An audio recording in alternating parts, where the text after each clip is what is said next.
2020 दिल्ली दंगे के ऊपर सुप्रीम कोर्ट का फैसला आया और बहुत सारे लोगों को बेल मिल गई है, बट शर्जील इमाम और उमर खालिद को बेल नहीं मिली है।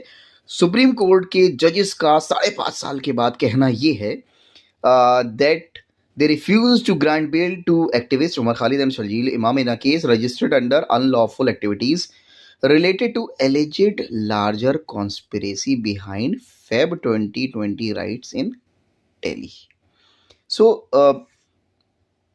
इसका सार ये है कि सुप्रीम कोर्ट के हिसाब से जो आरोप लगे हैं वो बहुत गंभीर हैं, लार्जर कॉन्स्पिरेसी हो सकती है और इसके लिए इनको बेल नहीं मिल सकती। 5.5 साल हो गए, तय नहीं हो पाया कि आरोप जो है वो सच है झूठ है, but still they are dragging it.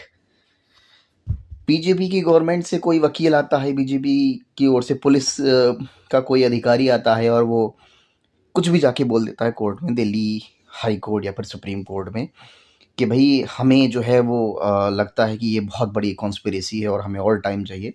And then supreme court और high court are so innocent that they agree and then they reject the bail for them.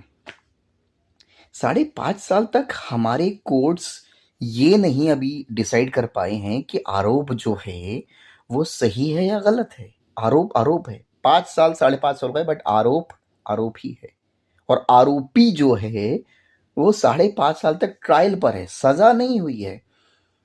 किसी को अगर सजा भी होती तो शायद 5 साल 5.5 साल नहीं होती, या फिर इतनी ही होती, या फिर इससे 1-2 साल और बढ़ा दीजिए, उतनी होती, 7 साल की मान लीजिए। बट यहाँ तो सजा शुरू नहीं हुई है अभी। 5.5 साल जस्ट ऑन ट्रायल। सो ये सब चीज़ें हमारे देश में जो हो रही हैं, आई एम नॉट सेइंग कि ये दोनों इनोसेंट हैं, शर्जील इमाम और उमर खालिद, बट यार ठीक है, जो भी इनके ऊपर आरोप लगे हैं उस पर फैसला लो, उनको सजा दे दो and close the case. But case close नहीं हो रहा है, केस शुरू नहीं हुआ अभी तक, ट्रायल चल रहा है। पुलिस आती है, कोई वकील आता है, जो गवर्नमेंट है उसकी ओर से, वो लोग कहता है कुछ भी, और सुप्रीम कोर्ट और हाई कोर्ट जो है उनकी बातों को मान लेता है और कहता है ठीक है भाई, ये लार्जर कॉन्स्पिरेसी की ओर इशारा कर रहे हैं और ये गंभीर आरोप हैं, सो हम बेल नहीं दे सकते। ये क्या रीज़न होते हैं भाई?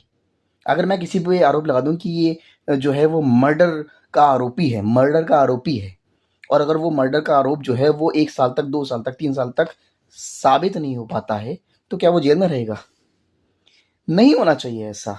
जो कॉन्स्टिट्यूशन है वो राइट देता है आपको, मौलिक अधिकार है आपका ये। बेल जो है वो ज़्यादा प्रायोरिटी दी जाती है अगर किसी का आरोप साबित नहीं हो रहा है इतने लंबे टाइम तक, बट यहाँ पर नहीं हो रहा है ऐसा। क्यों? इसके पीछे रीज़न